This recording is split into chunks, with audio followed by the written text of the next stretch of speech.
Right. I'm just waiting for the video intro.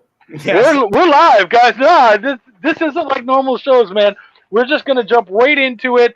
This is a dry fuck, no lube, no holding you guys back. Whoa! We're going right in. Yep. Oh, that.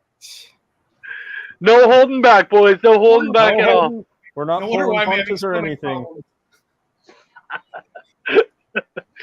This is that one time. This is like that fuck on your birthday where your wife or girlfriend's like, all right, whatever. This is the one chance. I'm morning after ×3 at this point, Chuck.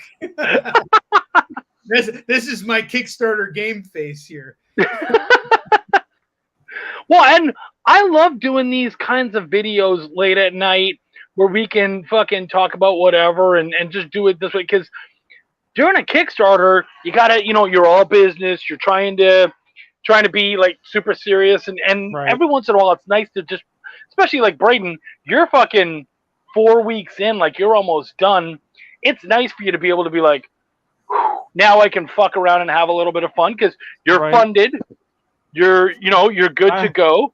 I'm overfunded. I remember talking about. Right. Yeah, I remember talking about like because I wasn't expecting this campaign to fund so fast. It funded in 4 days. Like it was nobody. It took almost like probably a little over a week, and then Sever it took the whole month. It was week 3. Hey, Kat. Yeah, I am. Thank you. I don't know about these guys, but just kidding.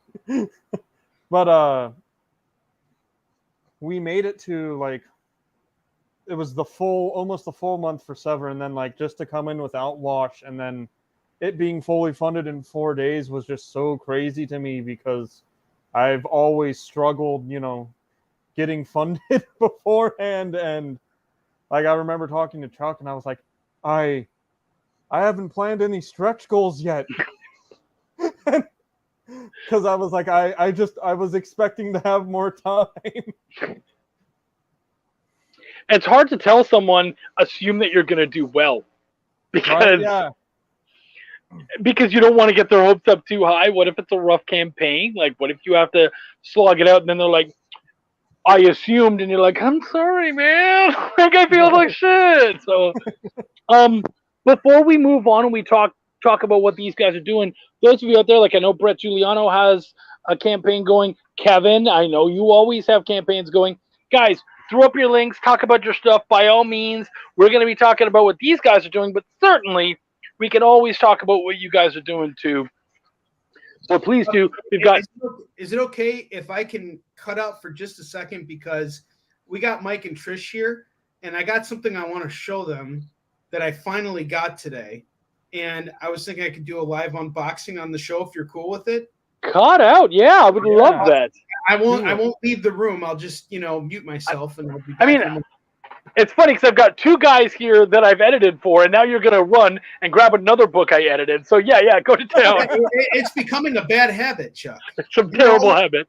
No, you're everywhere, man. All right, it's hard to quit you, Chuck. What do we got? Braden's showing off his book. Of course, you did Outwash Onslaught. Mm-hmm. Which, dude, that book, it's been a long time going on that one. That's been a fight to make happen, to finish. Oh, yeah. Have you been able to talk about that much as through the campaign, or not really? Or is it even something you want to talk about? Yeah, it's not something I really want to bring up. It's just, like dealing with a lot of like, I don't even know like how to explain it as I'm thinking about it, but it's like just I think a lot of it is just like the language barrier, and the artist disappearing for a couple of weeks because she was going through a rough patch, Yeah. And I didn't know because she never communicated with me, and I was like, oh, because I remember talking, and I was like, I think that they took the money and ran. It's scary, man. Yeah, absolutely. Katrina, I had someone ask me today. Oh, yeah. Sorry. No, go ahead, Braden. Okay. But it was just but then she finally got back to me and was like, oh, this, like, I was going through a personal, like, she was going through like a really bad breakup. She had to move out of the house, but she got back to me as soon as she could. So that was, that was good. Yeah. Steve Richelieu's in the house. Slap my butt cheeks. Steve. Always, Steve. I will slap them. I need you to hit me up because I need to know what name you want me to credit you on the Kickstarter as, because we did use that amazing song, Voidborn, that you wrote specifically for Belial. It's so badass. It was funny because as soon as I just showed the video to Braden, as soon as he heard that, he's like, oh yeah, that's Steve's music, 1,000%. Like, right away. Brett's got his new all ages Dust Bunny Mafia campaign going right now. Go check it out, guys. That's a fun book. Friendly, like Mafia. No, just kidding. Like Dust Bunny Mafia. I think really it's so cool. cute. Brett's a cool guy. Like The Sopranos meets Muppet Babies. First up, we have Enmity 2 from Inked Publishing, from Inked. They got that cool book happening. Geek Girl has 45 minutes to go. Wendy, good share. Wendy's a great share. Dude, Wendy. She totally is. Dude. She totally effing is. She put like a lot of money in my pocket today. God bless you, Wendy. Yeah, wow, good for you, Wendell. Wendy's the best. She'll share without even telling you and just be like, she'll just do it out of the kindness of her heart. It's true, right? Because a lot of us, like, and I know, because we're all thinking with our business heads, we will specifically tag the person so that they see, hey, I did this good thing. I want you to be aware that I did this. And Wendy's just like, right? Like, I was there when you needed it. And Wendy's like, fuck that. I shared a bunch, and I don't need you to know it. I need to know that I did it. And I love that. It's very refreshing because the rest of us are thinking with our business heads and our hearts, and she's all heart. Well, I just opened up Mike Bankston's book, and I could show titties on here, right? Yeah. The first thing that struck out at me, this is the Steph Wilson variant, by the way. I got 2 copies of it, signed by both Mike and Trish, and I got some cool swag stickers and some other cool stuff. But the one thing that makes me so proud in this moment is to see Mike Bankston's name on. Shauna Mad, I know her. And that's Chris Mad's daughter, and Chuck, you introduced us. Yes, she saved me from one of my campaigns that was going really far south. Cool. And she also, did she not do the color on your cover for Outwash? Yeah, she did the color for Outwash. Yeah. Usually, you guys said that. Usually the Mads are a package deal now, so it's just kind of like that. Page 1 is a fucking masterpiece. I love it. Dude, it reminds me of your page 1. Yes, it does. One thing in common, it's like we like to get right to business here. Schwing. I'm really looking forward to reading this. And Chuck, you edited this. I can already just see from the layouts and the way everything is done that this is a solid quality book here. And then Mike even hooked me up with this really beautiful message here. He said, so great to meet the man, the myth, the legend, the king of slinging, which I totally am not, by the way. But he goes, always your friend, Michael. I really appreciate that. And they hooked me up with this cool, what is it? It looks like it could be a postcard or just a print, but it's like on cardboard. You could totally use these as postcards, but they're really cool, and it's just a fun book. Like, this is exactly what they were aiming for, and I remember talking to Trish about the production on this and all the things that she was going through at the time, and you guys did it. Good job. Congrats. Yeah. I knew you guys could do it, and I was late to the party mainly because of personal reasons, but this was a perfect opportunity to just open it up and do it on the air. Give you guys a nice big plug right now in front of all the pros. I love that, man. And there was a lot of really good covers on that one. One of them, David Fott, who sadly passed away earlier this year, got to do covers for it. And that being one of his last covers and whatnot, just hit me hard.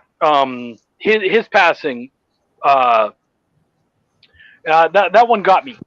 And I mean, not that obviously I'm sympathetic any time there's any kind of tragedy, but he was someone. He did a cover for Belial too, and just a really great dude, very positive dude. So, having him on this book and seeing him on that, it was just amazing. Oh, my boy Sean's in the house. Oh, what's up, Sean? What's up, Sean? Sean? We're talking about Kickstarters, and of course, at some point, we'll probably end up talking about Belial. If you do want on, hit me up in our messengers, fucking whatever, and I'll take care of you. Yeah, Chuck takes care of all of us guys. Oh yeah. Kevin's got a bunch. He's got Tin Soldier coming out. He's got like you said, the other two that was going on, like just fucking tons of shit happening. Look at all these. Oh sure, Josh, of course, has done an amazing cover. If you guys have seen some of the covers that we're doing right now, Josh, who I've been able to hang out with and see at several cons in the last year, he did an awesome Bill and Ted homage cover, which was just great. Nice. And what was nice is that Sean kind of kept me out of the loop on that cover, and like not in a way where you're like, oh, fucking guy won't. No, it was just like it was more of a happy surprise. And he would tell me a little bit about it here and there, and I'm like, cool, tell me less. Like, it sounds great. Go with it. I'm very excited, and I know that Josh always brings the power. So I was really excited to see it. And then when I got to see it, I'm just like, yeah, that's so awesome. Since we got approved, I am shuffling some stuff around on the page. Nice. Why don't you share that follow link, Sean, so that people can check out Belial 3? And they can start following it because we're going live on the 7th. I will follow right now. Yay! I just need the link. So yeah, I believe he's putting it up right now. Hold on, I could probably just find it myself if I type in Belial 3, right? No, probably not. But like I said, I bet you Sean's going to put it up any second now. Right, curious. There we go. I'm there. Oh fuck! Okay. Here's. That's a pretty great name, right? Link Belial 3, Try Curious. Oh, I love it. No, it's great. It's perfect. And I loved it. Yeah, it's great. But you know what? We've got some time. Let's talk about you guys. We've got Onslaught Outwash, or Outwash Onslaught, and we've got Yi Sun Shin. How the hell did you say Yi Sun Shin right, but screw up his title? I know, right? I was fucking with Travis Gibb. I was fucking with Travis Gibb last week because he was doing an AMA, and I got on there and he was like, "What's the title of your book, Henri? Yi Sun Shin or Yi Sushi?" And so I put in the porn version of Yi Sun Shin, which is Yi Poon Shin, and he like repeats it. Oh, it's Y Poon Shin. And I was like, no, I was making a joke. The word poon was in there. It's poon. And what a guy. I just was like, all right, I'm signing off for the night. Right. It happens with my book. Everybody messes up but Chuck, you were on point today. Just like Yi Sun Shin. I appreciate you. I try. Now, guys, both of these guys are about to hit some really cool numbers. Braden, you're like just over $100 away from $3,000, which will be probably one of your highest grossing Kickstarters, correct? Yes, this will now be my highest grossing Kickstarter. Dude. And then Henri, you're we're actually only 67 now. Dude. Okay, guys, $67. So in this show, I want him to hit 3K. Let's celebrate that together, all of us. If we hit 31, everyone gets a metal trading card. Dude, that's badass. And then Henri. And if you guys want to get physical stuff, like we've already unlocked extra prints, a beer coaster, and a keychain. So you guys will get 3 free things automatically if you back physically. I'll tell you guys, having met Braden in Seattle when I was at Emerald City, I will tell you, if you want to get physical with anyone, it's Braden. Oh yeah. Let's get physical. Braden has the swag. Exactly. And then, Henri, you're almost at 5K, so let's celebrate you hitting 5K tonight. We got to make that happen, Oh, too. yeah. Yeah, I appreciate Let's that. get that link to that Kickstarter, too. What's that? Let's get that link for that Kickstarter, too. Yeah, can you put the link in the chat? In the private chat, yeah. And if we can have a mic check or whatever, or if we can get some a mic drop. That's right. We can make that happen. That would be amazing. Let me see if copy link address. Yes, I'm able to do it. I'm gonna try to find a way, see if I can put it in the chat at all. Post comment. Yes, it'll probably only go into. Yeah. Okay. So gonna send that. It's only in YouTube, sadly. But guys, check it out. Look up Yisun Shin on Kickstarter. Hit it up. What backer counts are you guys at right now? So that we can see what backer counts we want to try to hit too.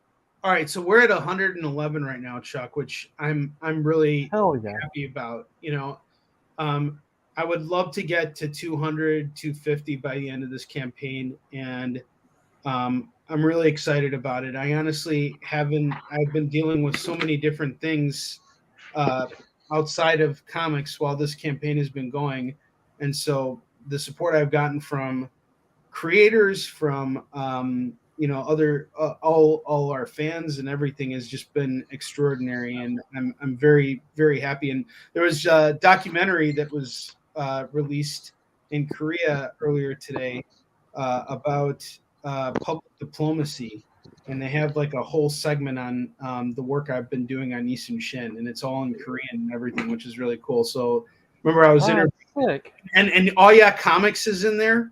They have like a big shot of All Yeah Comics, which is really dope. I'm looking at it right now, and you had a forward written by Stan Lee. Yeah, I broke into his office and threatened to kneecaps. It was awesome. He was, shitless of me. This looks like my kind of book. You're Jewish, just like me, James.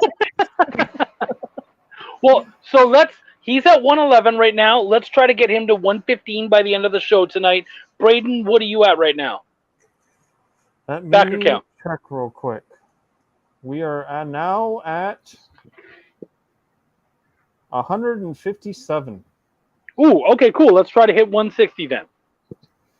So like I said, I'm already pretty happy with like where I'm at. Yeah, but you can always be a little bit happier. I know. That's true. That's fair. Love it. Yeah, no, dude, that's fantastic. Well, okay, so what unique things would you say that you guys have done, or what special things that you guys have done for these campaigns that you're super excited about as far as marketing it or in the Kickstarter, like anything like that? What kind of cool things do you think that you can talk about or show off or explain that you've done to sort of make this better for the fans and funner for yourself and all that kind of stuff? Braden, you go ahead. I'll talk after you. So for this campaign, I'm going to be investing into Gemini mailers. I had a few problems, and this was the first time I've ever had shipping problems. But apparently, some of the books got damaged in the shipping process because I usually just like use bubble mailers, and I put the book with a backboard in a bag, and it's usually safe until it gets there. But apparently there were damaged books for some people, and I refunded them for the book, and now I'm going to invest into Gemini mailers to make it a bit more, to do some damage control, I guess, so I don't have to worry about books getting completely messed up, because, it's not even our fault. It's those USPS guys. Or just whoever's working it, and it happens, but yeah, I think at this point Geminis are pretty much for what we're doing, they should be pretty much standard. I have the one side is I've had some people say environmentally it's not great, and I'm like, okay, I feel you. But as far as the collectors community is concerned, they want their books in pristine condition. Right. They've paid extra. Kickstarter is a premium. It is not like if you sell most of these books at a store, they're considerably cheaper. So these people have paid extra. They deserve extra. So you kind of almost have to give them at least Geminis at the very least. And I've had people, it's like Geminis within folders, like just wrapped in tape and all sorts of like just whatever you can. So yeah, I think that's a smart move. Tape. Right? Whatever works, man. Yeah, see, my mail person bent a tray to fit it in my mailbox this week. Exactly. God, that sucks. I hate that. Yeah, and then like I've just been doing a new platform. So the campaign I mentioned earlier about Shauna Mad saving, I went through like a huge campaign with my Reclaiming Godhood #3 and my colorist. I paid them all in full to do the job. He did like a couple of pages and then just ghosted me, and I wasn't able to get my money back, and I was struggling, and I had to refund other pledges because of everything, and because people were like, we don't want to wait anymore, just give us our money back. I was like, I'm gonna do the right thing, here's your money back. And then like I got to the point, like I remember I was like, I need to find a colorist, and Chris was like, my daughter Shauna is trying to make it into the industry, and I think so she helped me out a lot. She gave me a really cheap rate to go through and color the rest of the book. And I think actually Reclaiming Godhood 3 is her first comic book credit. Oh, like her first like full comic book credit, and but to avoid dealing with that, because like it's just so stressful dealing with people like just taking your money and disappearing, I don't launch my book until it's 100% complete. So then that way all I have to do is send it off to the printers and you get your stuff within the next month. And I think that's what's really helping out the Outwash, is because I've done that with Sever and I did it with Nobody. It was Nobody. And I think now people are seeing that I'm starting to develop a very good, I don't know what to call it, but like I'm trying to keep a good like relationship with my backers. So it's like, so that you don't have people who do like I know people, and I have nothing against people doing the like full campaign, like they need the money for the full book, and I understand that people need to do that, and that's perfectly fine, but I'm not going to do it that way anymore. Yeah, reputation. Thank you. Thank both of you. I'm building a reputation for making sure people get their stuff within like a month. So, well, and you have so many things happening, Braden, that for you that works out really well too, because you can just like it's very much, it reminds me of our good buddy Frank Martin, where you can just be like, great, cool, this one's done, let's fucking move on to the next one, Exactly. And I plan to continue that, and I have a few more books coming out next year. It'll probably have to be next year. I was hoping to get one final one in for Halloween for October, but I don't think it's going to align that way. So, which is fine, and I'll save it for next year. But I have the Blade of the Undying, which is like my dark fantasy Arthurian lore meets Berserk, and it's about like kind of like what happens if Merlin became a necromancer instead of King Arthur's advisor, pet wizard. Yeah, he turns to necromancy, and so like the whole story follows Arthur as like, thanks, Kyron. I like how his profile picture was just ass. Right. the way the production went on my book, I felt I couldn't hold off on the campaign any longer. I've been talking about it for almost 3 years. Yeah, for sure. And I get that. Yeah, that's definitely. And you did really good, Wendy.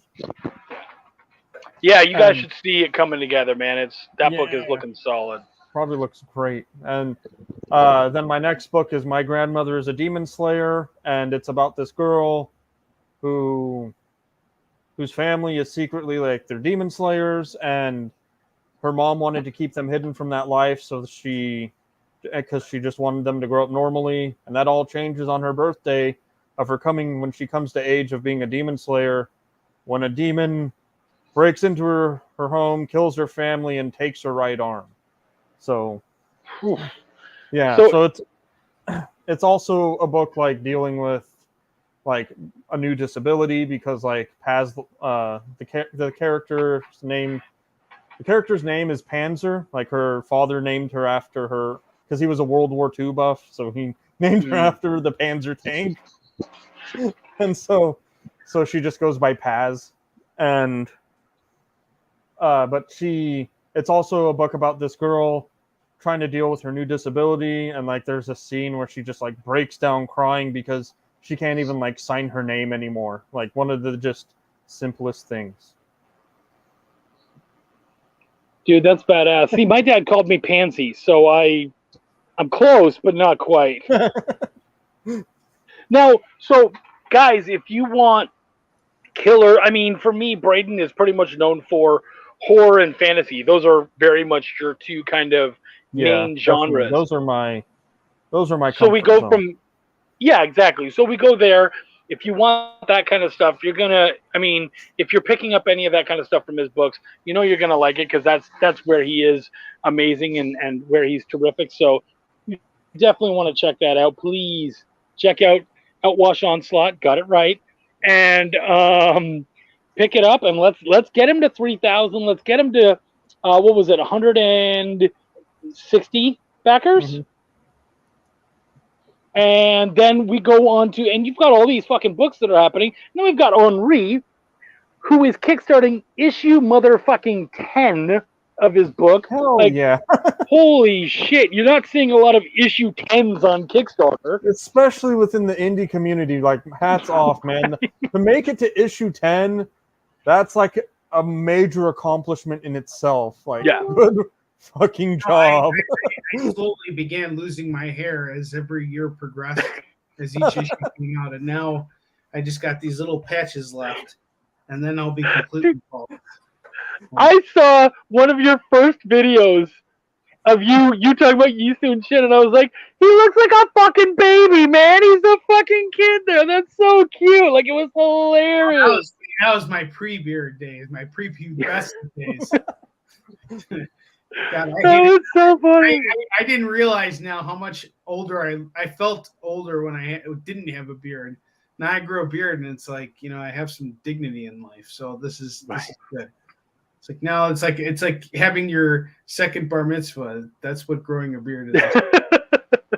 Well, and speaking of mitzvahs, we've got this sweet killer fucking party that is Yisun Shin. You're almost at 5K. You're almost at 115 backers. Yes, actually, we got 112 during the show. And see, you're getting there, guys. Keep it up. Yeah. I wonder who that could have been. Right. Yes. we actually had someone drop out just now, which kind of sucks. I wonder who that could have been. No, just kidding.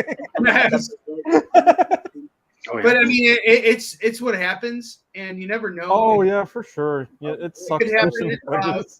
Well, I'll tell you what happened.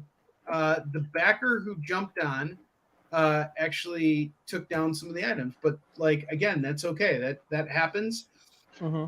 I think the main thing that I've learned since Braden, I was listening to your answer about what you do differently is I have to say I've been doing live sales for the last 2 years, and I understand the digital market frame from like the aspect of the consumer who's buying comics on a weekly basis. Mm-hmm. And a lot of that experience has helped me kind of just understand how things work on the digital platform, because you can get on Facebook and do a 2-hour show slinging comics, And some days you're going to make money hand over fist, and some days you just ain't going to make shit, no matter how hard you try. And you got to find other ways to focus your energy. And fortunately, we're in con season right now. I'm actually heading out tomorrow morning to Atlanta for Dragon Con, which is my biggest convention. Yeah. So I'm trying to do more shows this year too, because I'll be in Spokane, Washington for Lilac City for sure. Next August or next July, somewhere around there. But the good news is even though we lost some money, we didn't lose the backer. And Chuck, the most important thing for me with this campaign is obviously it's going to fund. I know that.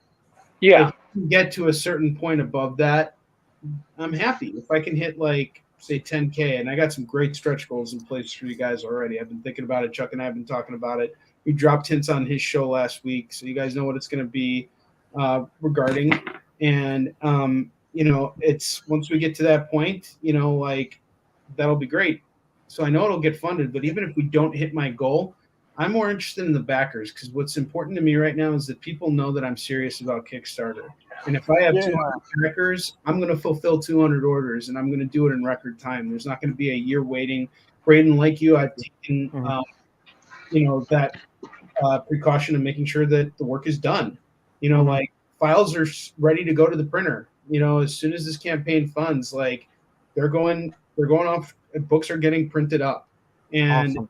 You have to allot for certain things to happen. You have to be patient with time turnaround, especially with paper shortages and everything like that. But I set a pretty conservative deadline for myself, and I think I'll get the books in October for sure. But even if it's November, I'll fulfill in November, and it'll be done, because I got to move on to the next campaign, just like you're doing. And it also took me like 3 years to get. Actually, the last Kickstarter I did was 5 years ago, and I wasn't. Oh yeah. I wasn't done. I was midway through production, and I thought, well, we're midway. We can do the Kickstarter now.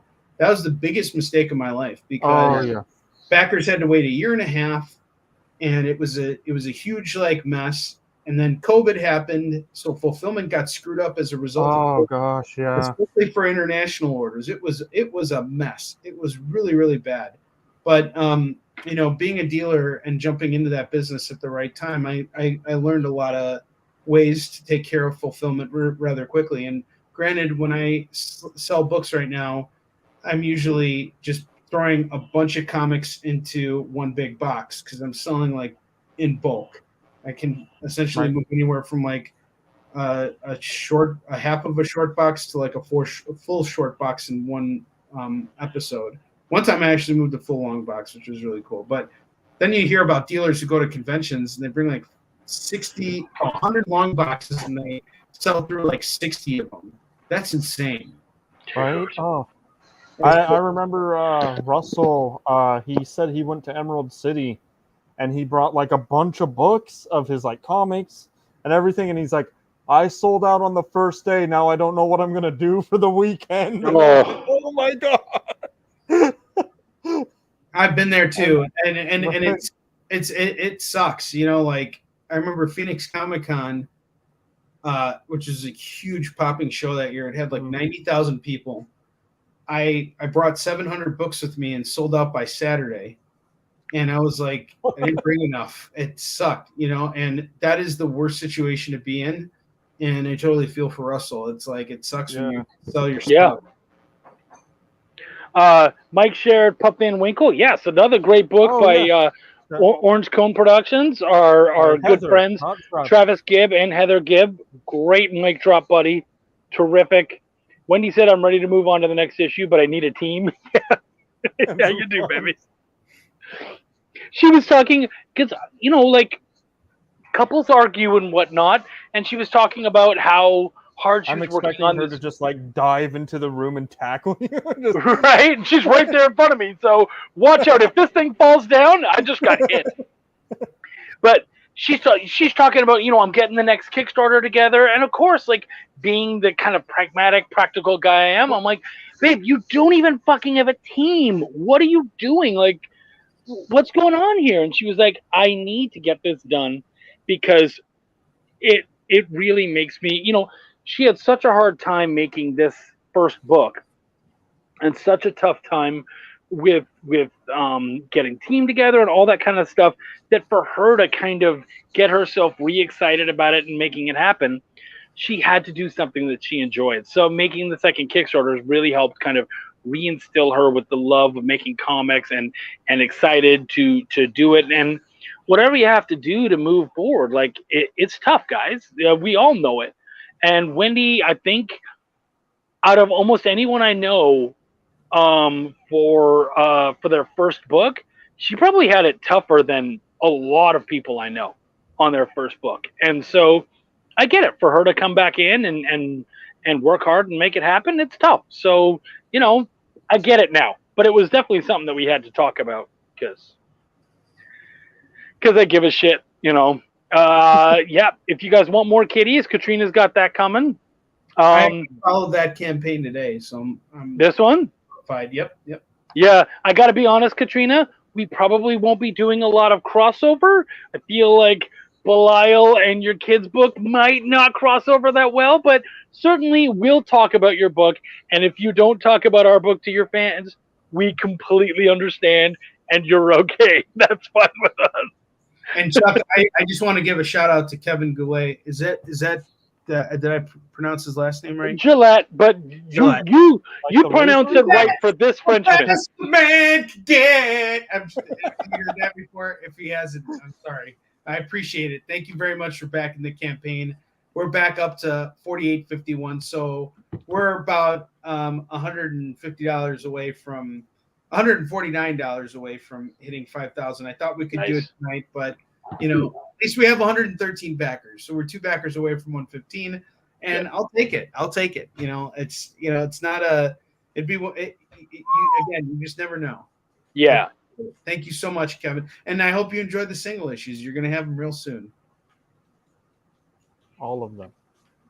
Oh yeah, that's right. That is a crossover. Josh, I hadn't even thought about that. Good call. Yeah, he did work for both her book and our book. So yeah, that's great. That's a very good crossover indeed, and that's something that we can talk about too. So thanks, Josh. That's a good call. So yeah, man, like so much cool stuff.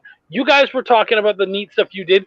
For me, I decided something fun because we're gonna do the Belial media tour, which like from the last one when I go on the road virtually, we go on hard. We're doing a show like every night. Like my calendar is already packing, and I was like, what else am I gonna do to have some fun? So I don't know if any of you guys noticed it, but I was thinking, you know what? I love seeing who is it? Pat Shandon, Raven Gregory, best friends. They have a great comic book beef. There's a bunch of people who like to have fake fun comic book beefs with each other.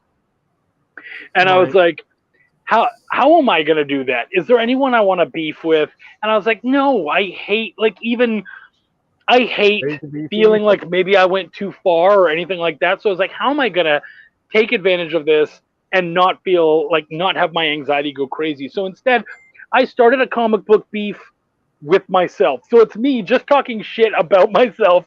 I put up a post today and I was like, look at this fucking Kevin Smith pre-heart attack motherfucker over here.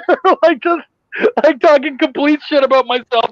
My own campaign. And I thought, what a fun way to be able to get people laughing and in the mood for something that's Belial. So I think it's important for us to kind of look at what is our brand, what is the brand for your book, and what can you do to kind of push that more? Because there's a lot of people who do things that are very off-brand that don't necessarily make sense. Like I've seen stuff and I'm like, dude, there was someone who had a kid's book and then did a sexy cover for it, and I was like, no, please don't do that. That's not right. So yeah, I think it's really important for you to push your book as much as possible, to find ways to do it that makes sense. So yeah. Trish said I can beef with you because you didn't eat enough when you came for a visit. Don't you and Steph beef all the time?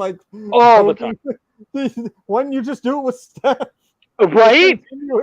Because he's really good at it. I would have way too much work to do.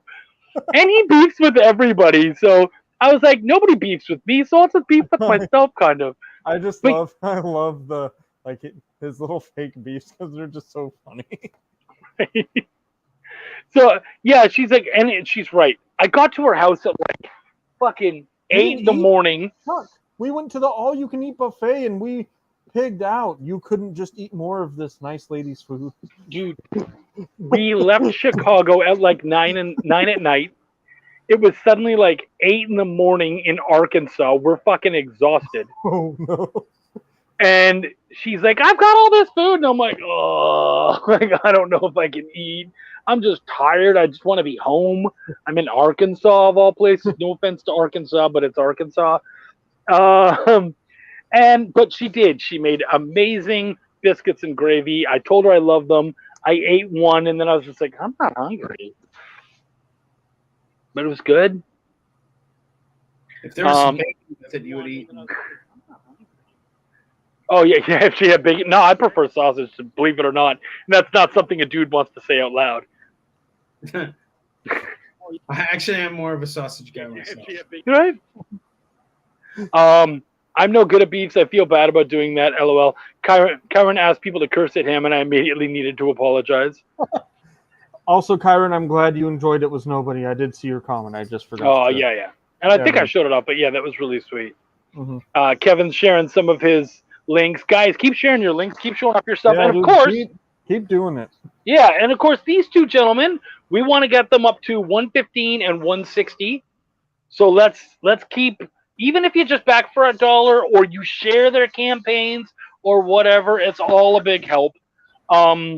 I know that I edited these guys' books, and it feels like maybe I'm biased, and you know what? In a sense, I am, but I'm not here talking about their books just because they paid me. Because honestly, they paid me to edit, and then I get to walk away. I'm talking about these books because I fucking love these books. I fucking love working on them. Yisun Shin, I had to read 10 fucking books to do it. I got to work on issue 1 and then on issue 10. And that, the legacy of that book and what it is and everything that it's become is so fucking badass. Henri, you look so pissed off right now. You're all scowling. No. I'm listening. I'm sorry. I'm just listening. I'm enjoying the conversation, and I was gonna make a joke earlier, like, oh no, Henri fell asleep on us. Oh yeah, no. I could see that he was. No.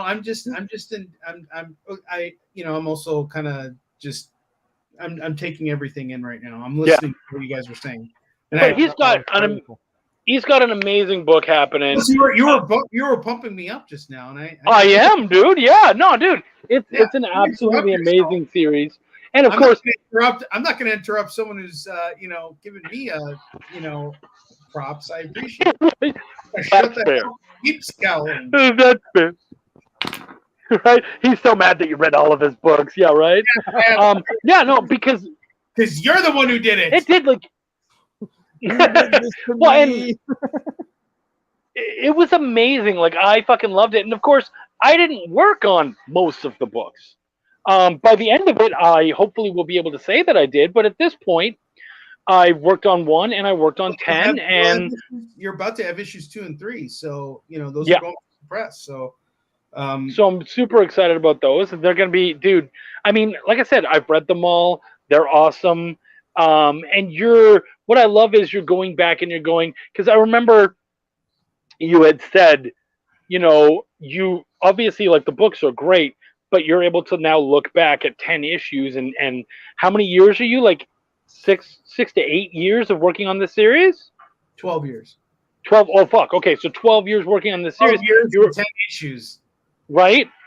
So you're able to look back now and go, I remember you saying, because your editor was David Allen Kraft, the legendary Dak, and you were like, there was a lot of times where I should have listened to him, where there was moments where I made choices where I was like, no, I want this. And you do it because you're the boss, it's your book. And now you're able to look back with fresh eyes and go, maybe Dak was right. And I know that there was like, when we were going over issue 1, I can't remember what it was, but I think I was like, hey, I think this. And you were like, yeah, Dak said that too. So yeah, let's do that. No, absolutely. And I don't feel like when someone passes away and isn't here anymore, I don't necessarily see it as though that they're gone, because they still exist and they still communicate with you, but through different people. And Chuck pulled me out of creative purgatory, like straight up, not just with Easton Shin, but with another project I was working on, or that we're working on together, that we'll be launching later this year. And that was a pretty dark period. I didn't know what to really do, and it's hard. Aside from everything, it's like sales has always been like, a lot of people get into comics and they're doing different things. Like they do, they have like a day job, or they focus on doing some other aspect. For me, it's always been sales.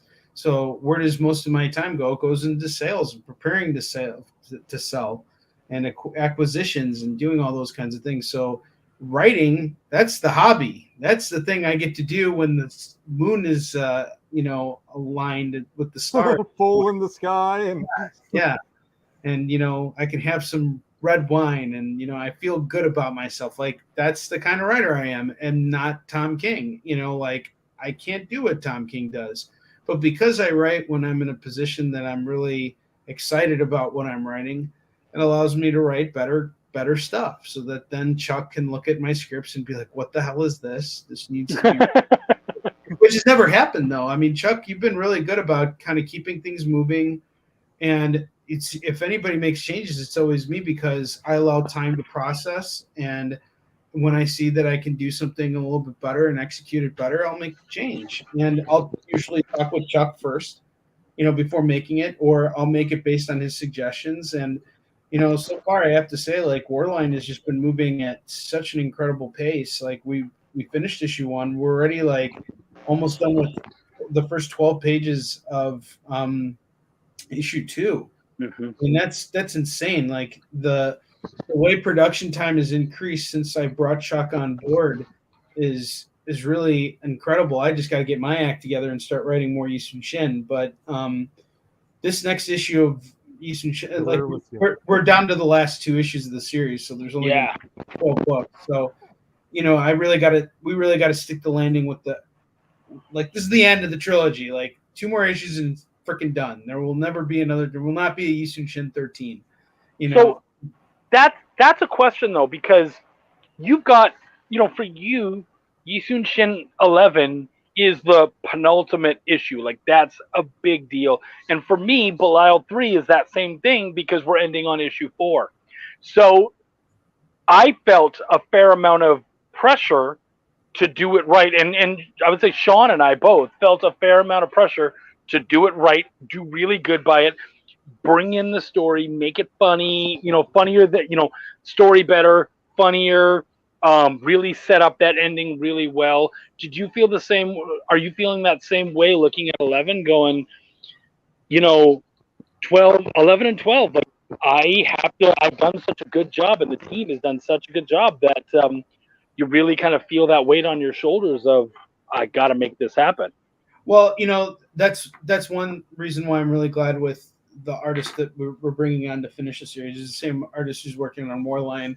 He has a really strong sense of composition when it comes to doing layouts for comics, and he studies stuff. He's always sending me art. He's a big fan of comics. I got a big pile of books that I want to send him, because it's stuff that I know he's studying and wants to learn and get better with his art. And Chuck, when it came to hiring the artist for Warline, we interviewed 2 guys, and you were more for the other guy. And mainly because it was that, Dexter really hadn't, been on any titles that were really exploding yet. And you were warning me that, hey, around Kickstarter, that's something to consider. But the thing about Dexter, though, and you were right, it's not like it was like the wrong, it was a mindful, thing. Not, it wasn't like a drawback. You weren't saying like, don't hire him, but you were saying, be mindful of this risk that you run, because honestly, the one thing I've learned from this campaign is that the people you bring on to help promote your campaign, the artists that you work with, they're the ones who are going to be pushing your stuff. Like Marissa Pope has pushed our campaign because she did the book. And for her, it's just, she's like, it's par for the course. And I'm like, that's great. And we got a couple other artists coming on soon to do surprise variants. So we got a whole bunch of stuff still in the works here. But going back to Dexter, he really does have the ability to be working at the big two. I wouldn't be surprised, and I've seen it. The first Yi Sun-shin artist, he went on and he's doing Batman covers and working for Activision. The second artist who just finished issue 10, he's working for Legendary Pictures. These guys are doing like real big things because their art is really good. I'm telling you, Dexter one day you're going to see him on a DC book, and it may not be too long from now. As soon as we drop Warline, I'm just glad we're getting as much as we can done now while we can, so that before he like really blows up and we can't afford him anymore, like that's what I'm waiting on. It's like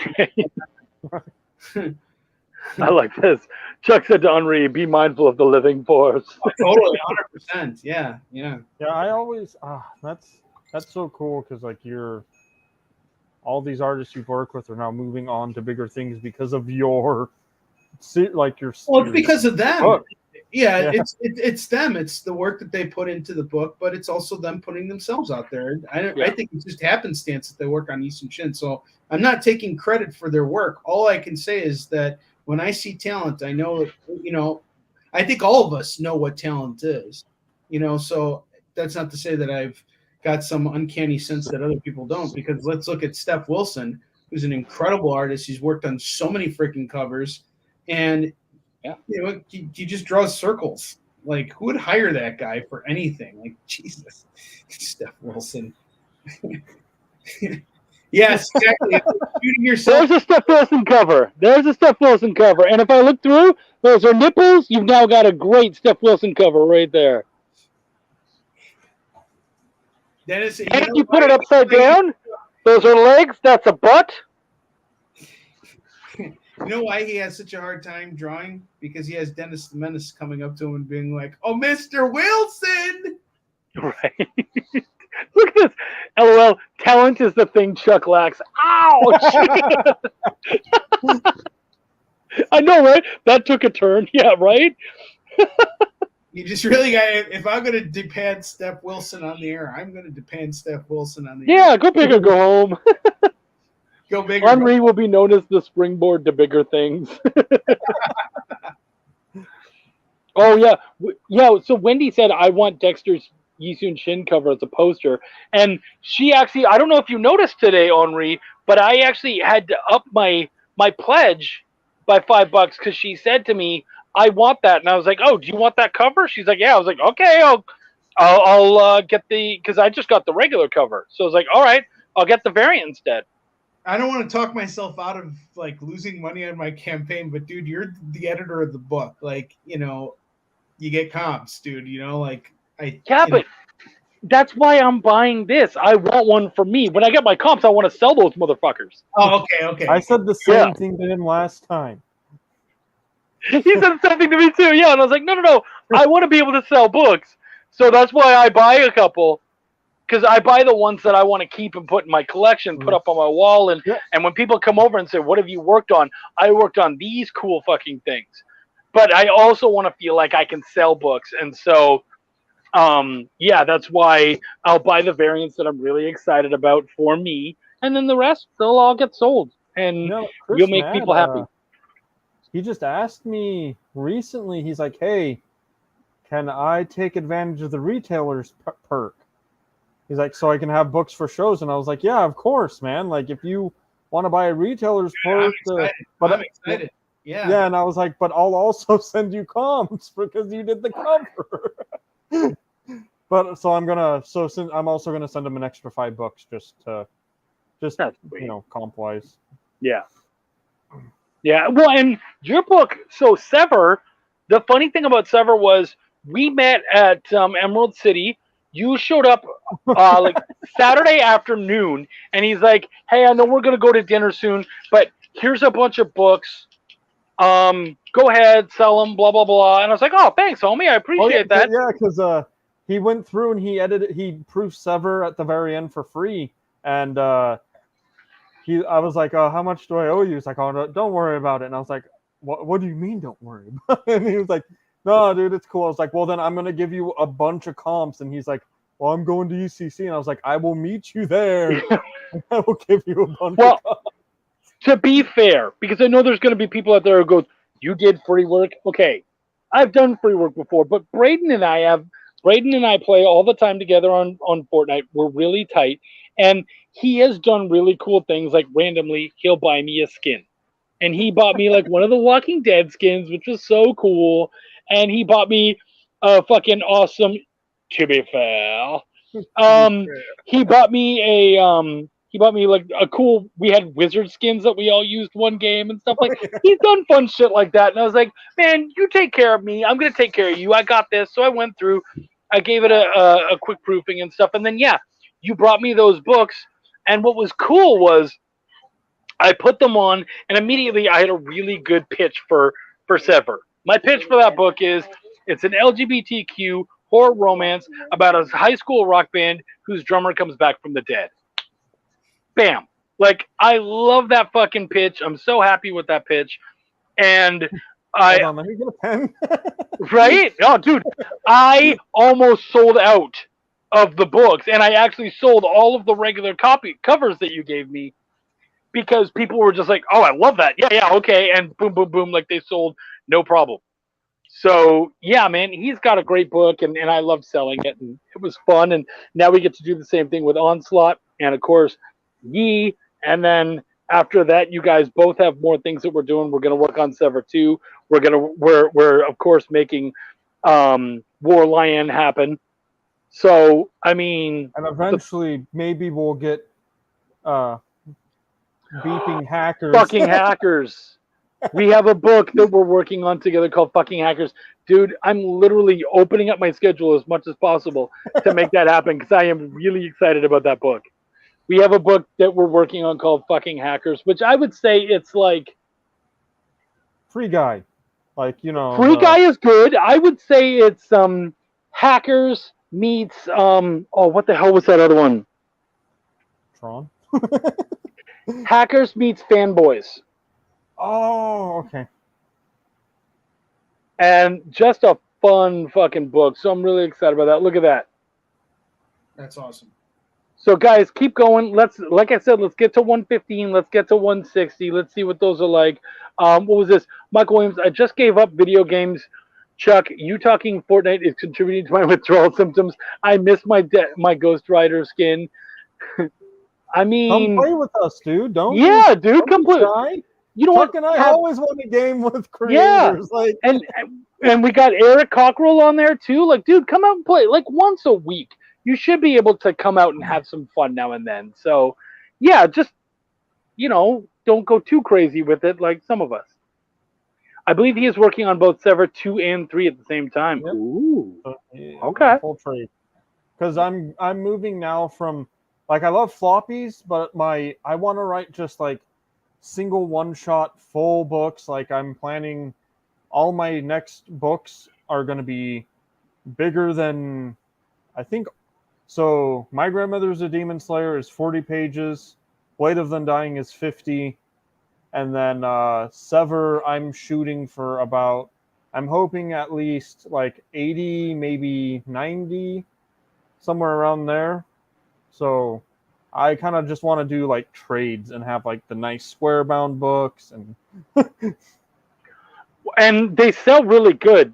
I mean, Henri can tell you, they're actually really great sellers at conventions. I can tell you that when I got to go and sell some books at Henri's table, because I don't have any trades at this point, and I got to sell his, and it was like the easiest thing in the world. I'm like, volume 1, volume 2, right there, blah, blah, blah. And the guy's like, yeah, scooped them up like it was nothing. So I wish I had trades too. I think that's smart. You know, it was another book that sold really well for me that you told me was Cthulhu Invades Oz, which I had 2 copies of it in hardcover, and I was having a real hard time selling them at on my live sales shows. Like I kept pitching them. Chuck's like, dude, bring those books with you to a show and just put them on your table and they'll sell themselves. Lo and behold, I do that. Both books sold, cover price, not like, it's crazy.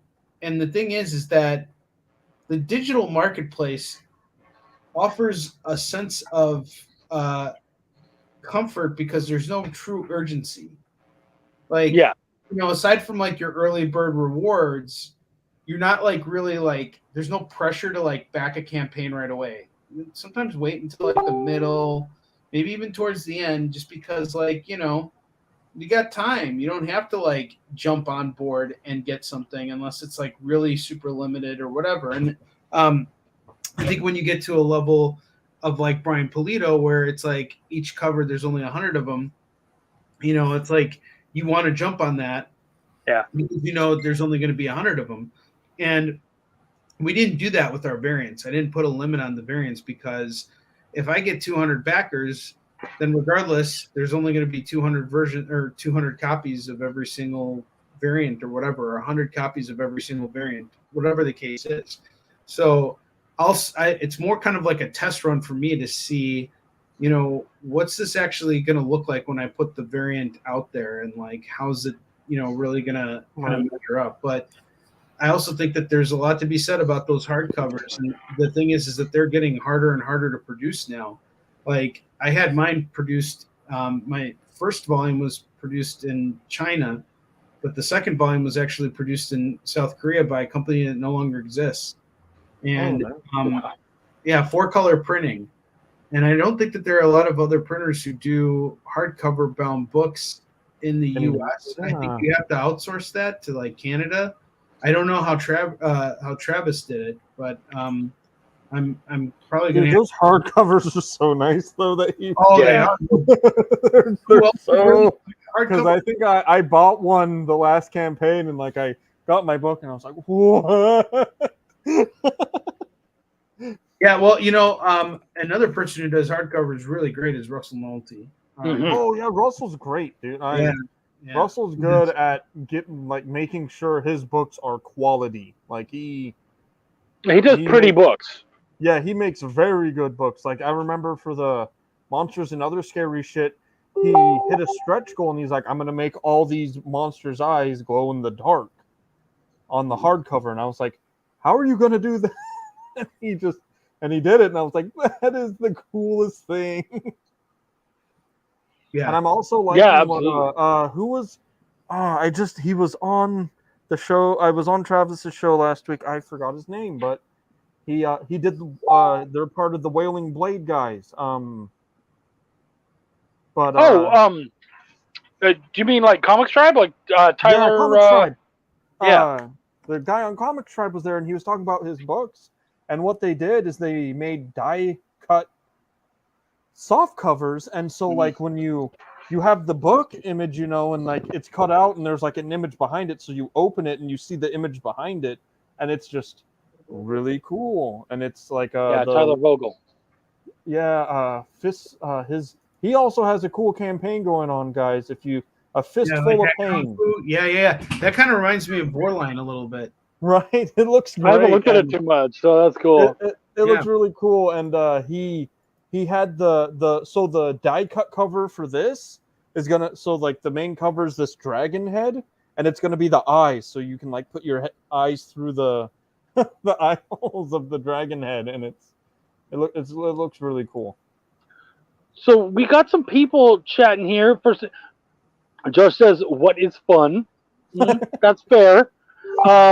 Mike Williams asks, is someone dying on that fucking hacker story and his friends take him on a trip to hack Area 51 or the Pentagon? There is someone dying, or someone sick at the very least, and the rest, not as much, but it's going to be a journey for sure. The journey is not an actual road trip as much as it's a digital journey. So that'll be fun. Fun is watching Belial-inspired hot sauce madness. If you like that shit, watch out to see what we do this time, because we have some more hot sauce madness set up for this campaign. You'll see more pain. Hot sauce madness? No sniffing right now that I know of. No snorting hot sauce at this point, but we'll see. I love the Cthulhu Invades series. Yeah, me too. Absolutely love being a part of it. And that's a book like when I had it on my table, like Henri was saying, I would go through all of my pitches and then I would just say, and Cthulhu Invades Oz.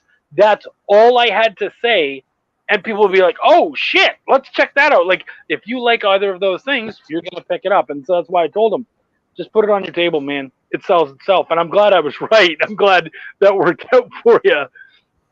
I don't know if I'm allowed to do this, but Mike said something interesting. No, did you see what Mike said? It's not worth saying. It's not worth saying. Okay. It's just okay. not. Fair. Go ahead. Honestly, you have to entertain a horrible idea that, like, it's a bad rumor. It's a bad rumor, isn't it? Yeah, it's just like it's putting bad juju out there into the world. Yeah, that's fair. That's fair. 9 days ago for Fistful. Thank you, babe. I appreciate you. Brian Manel's in the house. What's going on, buddy? We're talking about two amazing series here, Brian. We're talking about Yisun Shin, issues 1 through 10, and then we're talking about Outwash Onslaught, a one-shot horror slasher. Check these books out. They're absolutely amazing. And, of course, oh, look, Wendy's doing the mic drops. You're amazing, babe. Check those out. We're trying to get all the and if none of you guys backed the Syrian Tales, I'm going to be very disappointed in you. Right? Oh, I think most of them did. Actually, I filled my survey out for it. So I did too. Right. And dude, we've been getting so many of the stuff. The patches I got to see, they're so great. Like, she's doing such an amazing job, and the extras that you guys are going to get that you don't even know that she's throwing in, because she got some secret special stuff for you. You guys are just going to absolutely love it. But yeah, check out these two books, guys. They're absolutely amazing. We're still trying to get them up. We want to get Braden to 160 backers. We want to get Henri to 115. We want Henri to get to 5K if we can do it. We want Braden to get to 3K. Braden, how close are you to your goals right now? Oh my gosh. So my goals. Let's check. Henri, what about you? I'm actually backing this Fistful of Pain Kung Fu. Okay. Even checking. You're welcome, Comic Tribe. I love that. We're talking about our books, and you're all like, yeah, my book's great, but this one looks really good too. Like, I love that. That's a comic fan, motherfuckers. That's a comic fan right now. Like, I don't even care if you drop your pledge for mine to go back there. It's like, it looks dope. But, yeah, what do you got? So we are at 158, 29.47, and if we make it to 3,100, everyone's getting a metal trading card of Chris Mad and Shauna Mad's art for dude. So we're 2 backers away. We're almost at 3K. Guys, let's see what you can do, man. Check this book out. Honestly, I loved being able to be a part of this one, because it's a kind of alternate history sort of book, and it's a slasher book. It had a feeling of, like, I would say, because of like the get up and how the characters looked and whatnot, I kind of got some like Moby Dick vibes. I thought you were going to go Karate Kid. Karate, yeah, Karate, yeah, it's all Karate Kid. It had like some Moby Dick style vibes and whatnot, or 2100 Leagues Under the Sea, or whatever the fuck it is.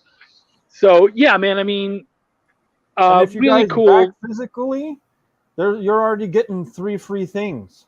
Like, there's no reason not to just get a physical book. You'll get a print, a beer coaster with art by Tim Sparvero, and if you like gender bent main characters, it's for you. And you'll also that one. I love that one. Yeah. Yeah. So you guys get a free little mini poster, a beer coaster, and a keychain. And if we get to 3,100, you'll get that metal trading card. Kind of excited today. My local comic shop bought 5 copies of my book to sell. You can buy a book Chuck works on in Arkansas. I love that. I love being in different states without having to go to those states. Right. Moby Dick crossed with Karate Kid. Ha ha ha. Yep. Brett Giuliano's got his Mafia Fun for All Ages, so please check that book out too. Give Brett some love, and Brett, I see Brett leveling up as well, and I see his book doing really well. So good for you, dude. We're all super proud. Love seeing everybody doing really well. Kick the whale in the blow.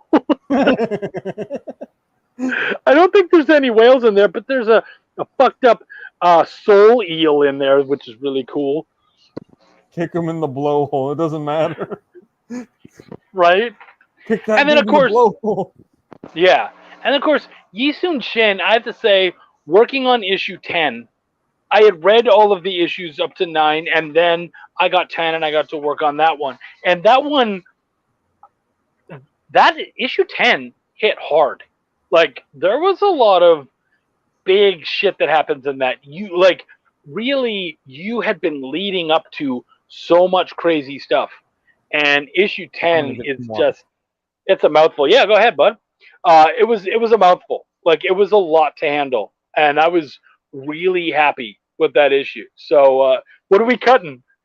I'm just spoiling the book for everybody because there's a lot of cutting in this book, man. Lots of An people awful lot of get cutting. cut, man. There's a lot of judo happening in that book. You don't know if I have a gun. You don't know if I have a knife. You know, but yeah, that book was in production for 3 years, Chuck. Yeah, it was in production for a long time, and you know that scene you're talking about. Yeah, this issue was an emotional roller coaster for so many reasons. And even when Dak passed away, which was like in the middle of the final scene of the book, that was tough too. There was so much work that needed to be done on the production end because of the fact that he just wasn't there, and I wasn't in a state to make really strong decisions for the book. Unfortunately, we were able to make it work, and it was great, but it's like one of those things where it's like, I'm so glad we're working with Dexter, who has an understanding of composition and can actually just get it by looking at it and being like, okay, this isn't going to work. And you'll look at it and say, hey, this doesn't work either. That's always been kind of the difficult thing with Yi-Sun Shin is the amount of extra work that needed to go into it. Like Dak and I were drawing the layouts for the book, and that was getting exhausting, and it was making it really hard to work with people because I had a reputation of being really controlling in with all of my with the entire production process, and I, for good reason, of course, because like I'm the mofo who's got to sell this thing. So I want to be proud of what I'm selling, you know, and I will push back deadlines if I have to. I don't care. I want what I want, and I know I'll get it done. I ain't worried about that. But you know, if it's not up to the bar that we set for the series, then it's just, you know, it's not worth putting out. Now, the beautiful thing about doing the variant covers though is that the artists, I take a very different approach to it. And even that took some training too, because initially when I had another artist come on to do a variant, I don't think I handled it right. I think the best thing to do when you're working with artists who are doing variant covers for you is to let them do what they do best and to just give them a chance to express themselves, because then they're going to be more excited about pushing out the book, and they're going to get behind it more, and they're going to be proud of the work that they did, and they're going to be grateful that they had a chance to, you know, contribute something. And, you know, as far as like the interior of the books go, I can hold my high standards, but at the same time, like, it's good to work with an artist who understands composition. I thank the Lord Jesus every day for that, even though I'm Jewish. I'm like, oh, Jesus, I don't pray to you because I'm Jewish, but I thank you anyway. And, you know, dear Jesus, really sorry for how my people treated you. Yes, sorry we screwed you over. I hope there's no hard feelings. Please don't get cross. I'm Jewish! You know, just tell them, just don't get cross, please. We're sorry. Don't get cross. Well, and hey, you're Jew. You know, Jesus is Jewish. You're Jewish. You guys, you're both, you know, from the tribe of David. So come on, he's got to have your back. Yeah, I guess so. I don't know. Brian Manell said backed. Henri, was there a Kickstarter campaign? If he hasn't backed my Kickstarter campaign, he doesn't really love me. He didn't have my back. Not like Brian Manell. Brian Manell, who is our 114th backer. Thank you, my man. He says, was there a tier for a digital version of the full volume? I think I saw a physical version of Volume 1, but I might have missed the digital version if so. You know what? But we'll change my pledge for it if there is. If not, I'll purchase a copy from you in the future. Yeah, you know what? I'll add a did you want to get a physical copy? Because I can add it as an add-on if you want me to give you an add-on. No, I think what he's looking for, is just the digital one? Yeah, I think he wants a digital version of the whole series. Okay, so there is a pledge you can do like that, which is... Sorry, now you guys are making me look at my stupid Kickstarter, which I look at all the time. Stupid Kickstarter. Well, no, it's like there's so many other Kickstarters out there that are awesome. Like I just backed the Kung Fu one, Chuck. I'm really excited about that. Die cut hardcover, $49. All right, so $37 gets you the entire digital library, which also includes Mark's A Tale of Neglect, which is the story of my grandfather's life. And during World War II, he was a Russian Jewish soldier that battled the Nazis. So for $37, you get everything, and that'll be both trades that we have, both hardcovers. You get the digital version. You get every freaking thing that I have that's digital. The entire library. There's scissors in there too. They're just digital scissors. And I'm going to tell you guys something. Henri's going to be mad at me for saying this, but I'm going to tell you guys anyways. If you guys are excited about Warlion the way I am, and I know a bunch of you are, when we hit those Kickstarters, when we hit those, stretch goals, you're probably going to get a chance to see some early stuff from that. So that's all I can say right now. But it could make Hunter and Destroyer 2, our 10th issue, a key book, which it already is technically a key book, right? Yeah. In the series. So Ultimate, who needs an Ultimate Fake Out? I'm probably the more controlling when it comes to some aspects of Belial. I don't know if that's a good thing. I don't know, man. I think we're both controlling in our own ways. Chuck's itching his balls. When I yeah, I was doing something. Boom, Yisun Shin. Boom, Outwash. Holy fuck, we can't even see each other because of that. Katrina, I appreciate what you're saying. Like, I'm not even paying attention. Who is that? I think that might be Josh Pantaloresco. But Facebook user, let us know who you are. What's up, motherfucker? I'm waiting on my T-shirt, Henri. Oh yeah, for sure, man. I got him last time because he was our 50th backer? That's right, yeah. Well, okay. Yes. Free T-shirt for you. Yes, I think I did tell him I would hook him up. Yeah. Okay. All right. Yes. I keep refreshing my page to see if Henri is still the last follower. It's like a weird addiction. I haven't even been able to check Belial and see if we've hit 10 followers yet. But guys, go check out Belial 3. Sean, if you want to drop the link again. Yeah, if we can get to 10 followers, that would be great. Kyle Willis. Check it out. And if you Kyle Willis, that's great. We're in the presence of greatness, y'all. Kyle Willis. Yeah, Kyle Willis. I don't know. I think you have to go to StreamYard. StreamYard.com for it to let you see. He beat me to 50. Oh, yeah, that's right. Cool. Take your time, man. I'm just pulling on you. I appreciate you, Michael. You're awesome, dude. I got you. Yeah. So, if someone can put the link up for people to follow Belial, that would be amazing. And then of course, where are you with Belial right now?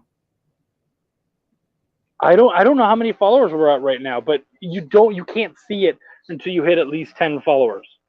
And I mean, literally, yes, that's right. You're right. Yeah, we were just able to I literally got the link just before this. So, but Wendy was awesome enough to put up, and so was Mike. There's Outwash Onslaught. It's a little further back, and there, of course, is Yisun Shin. Check those books out. A lot of love. I did not follow Belial. I followed Link. That's fair. Are you kidding me? There's only 5 people who are following the Belial campaign, but how many people are in the room right now watching this show? We got like 10 people in here. Come on, guys. Let's just 5 people. Go follow it. Let's hit 10. Notification button. It's Chuck here. Chuck does everything for you. He breaks the scissors. He brings the necklaces. He brings everything here. He brings his business cards. Give him a freaking notification launch button thing. It costs you nothing. Right? You should be at 5 already. Jesus. Sorry. You can still follow, Josh. I'm fine with that. And I love, so by the way, the name Tricurious, that actually came from Sean. Sean was the one who chose Tricurious, which I thought was hilarious. Because the problem is when and not a lot of people would know this, when I wrote it, and I had to, you have to give it a title. So I gave it a title, and the title was Belial 3, Two's a Crowd, Three's an Orgy. And that's originally what I called it. And I was like, but that name is way too long. So Tricurious is much better, much smaller and more succinct, and very much in the brand for Belial. So yeah. Trish is on the phone and following nothing. Trish will follow, I have no doubt. And we're at 7 now. So yeah, we're getting there. We're almost up to 10. About freaking time, guys. I was number 6, so I expect something 666 related. Well, so we were talking about, and I'm interested for you guys too, is there like a secret number that you guys want to hit? And of course, you don't have to tell it, but is there a number that you want to hit both for backers and for money? Because I told Sean I would love to hit 6,666 on Belial and break that, because it's just perfect for the book. Is there a number for you guys, both in backers and financials, that you would like to see just for whatever reason? 69, dude. No, sorry. Sorry. I want to be able to make it to the 10,000 area just once. Right? Yeah, I feel you there. 1 billion backers. Okay, buddy. 1 billion, but yeah. Actually, I always expect, so after the Sever campaign, we funded with 80 backers. With nobody, it was 97. I usually, I've been saying it's probably going to be about 90 backers this time. And to see that it's just totally blown my expectation, I'm like, I'm in the triple digits now. So wait. You didn't even hit triple digits on your last 2 Kickstarters, and this one Yeah, so this one hit triple digits. Well, and not only is it hit triple digits, you're what? You're almost at 160 or 165. What is it? Yeah, well, we're almost at 160. We're at 159 right now. Holy shit, dude! So I mean, there's a good chance that you're going to double what you did in your last 2 campaigns, or at least do in backer count what both of them did put together. Mm-hmm. So it's just it's 8. Yeah, but it's because I didn't even expect, because it was nobody. I think we only made it to the first stretch goal. Yeah. And this one, I was like, okay, now I have 3 stretch goals, and I'm like, that's insane to me, because I went from never hitting a stretch goal and barely funding to now having to pump out stretch goals. I think that's right. that's one of my other things is I want to be able to send as much free stuff to my backers as I can, and to be able to hit these numbers is just awesome. It's really nice. I'm not sure. Okay, so Trish, I'm not sure what you said, Chuck. I do need to be on a show to help promote me being Miss Horror 2022. Cost nobody any money, just time voting for me. I'm not sure what you mean, but whatever I can do to help with that, whatever any of us can do to help with that, let us know. Because, we would love to help. Humming the Rocky song for Belial's Climb. And then at the end of it, it just shows Link having to drag him up the hill or the stairs. Right? If I ever have a Kickstarter, I wish to have the merciful deities guide my sanity with care, and maybe a decent amount of backers who may like my stuff. Yeah. How can I help? Do you need any help? How can you help whom? Because we got 3 guys here, all with different books. We've got Henri with his Yisun Shin issue 10. We, of course, have my man Braden with Outwash Onslaught, and then of course you've got me, Belial 3. Let us know. Kyle beat me to the punch. Oh, or they may be talking about, of course, Miss Horror or any of our other people. So yeah, let us know. We assume, or Wendy. Yeah, of course, Wendy. Yeah, her too. Hey, whomever. I'm just glad you guys want to help. I think all of us could always use more art, especially for stretch goals and such. Books. Yeah, dude. Yeah. Stretch goals. Kyle does beautiful work too. You already got art. Yeah, but can you have too much art, Josh? Really? Can you? I don't think that's a thing. You all know how to reach me. Cool. Thank you, buddy. Yeah, we do. I'll look up Facebook user and I'll go straight to it. I know it's Kyle. Right, there's 5 of these. There's 10 of these. I don't know which one. Right. Now we've been going on for an hour and a half. I know these guys need to get some sleep at some point. Har. If I got time, I'm your guy for stretch goals, stickers, etc. Variants I'm booked till like November.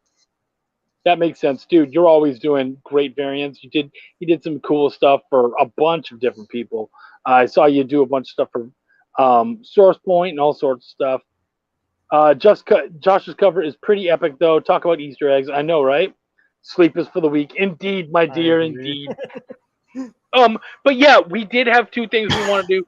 We wanted Henri to hit 115 backers. We wanted Braden to hit 160. You guys are both what, 1 away? Yeah, I think that we can call it good. Like, if you old people need to get to bed, I understand. Yeah. Well, if I wasn't going to Dragon Con tomorrow and still needing to pack, I would stay on. But this is kind of like the point where I gotta get going because I still gotta pack up all my stuff. But everyone, thank you so much. Getting those extra backers, that 114 backers. I'm so grateful to that and all you guys. Chuck, thank you so much for having me. Braden, what a pleasure to meet you. And you everyone too, else, thank you so much for everything. You guys are fantastic. I love you all so much. Thank you. It's a pleasure, honor being in this business with you guys. Dude. Sean, man, have a good night. Hit 10. If we're not at, where are we now? Are we at 10 yet? Yeah, come on. What the fuck is with you? I can't leave until we get to 10. And let the guy go to sleep. Yeah, let me go to bed. Where we at? If we're still at 7, I'm going to be really ticked off right now. I think we might have hit 8 at some point, but yeah. All you got to do is hit 10. There we go. Good night. Thank you so much. Love you guys. Kyle's the man. Thank you, brother. 8? How's Sean saying 10, but check again, Sean, because Kyle's saying 10. Kyle's saying 10. It's 10. All right, guys. See you guys later. And get some rest, dude. Thank you so Have much. a good night. There's no rest for the wicked. There's more packing to do. All right. Take care, guys. Have a good night. Much love, buddy. Get some sleep. See it. Mm-hmm. He can't see it because we are at 8. All right, well, whatever. That's a good start. Braden and I, we're probably going to pop off here and then go kill some children, right? Yes. Yeah. And just so you're aware out there. Oh, only on Fortnite? Boring. Yeah, so that's what we call playing Fortnite. Killing children, because that's the only way you can do it legally. There can be only 2. Yeah, exactly. Catch, press. Guys, so many great links tonight. You guys were so supportive. I really appreciate you. Thank you so much. Elwash Onslaught, Yisun Shin, issue 10, Belial 3, so many other amazing fucking things happening. Guys, Kickstarter is only getting better and better. Belial Tricurious, that's right, my homie. Bam, look at all this shit happening. Jeez, guys. You guys are absolutely amazing. I have so much love for all of you. Braden, you about ready to head out? Yes, let's do it. You know what we didn't do? There's one thing we didn't do. So we're going to do one last thing, and then we're going to head out. Okay? So this is the one last thing we're going to do is this right here. Canadian bacon is actually really good, and it's nothing like normal bacon, and it's better than ham, which you guys seem to call Canadian bacon. I'm very good at writing. I write very well. Yeah, it's Shop Talk. Do some of your audience members like the word fuck? Cool. Then I'm going to keep saying fuck because I care.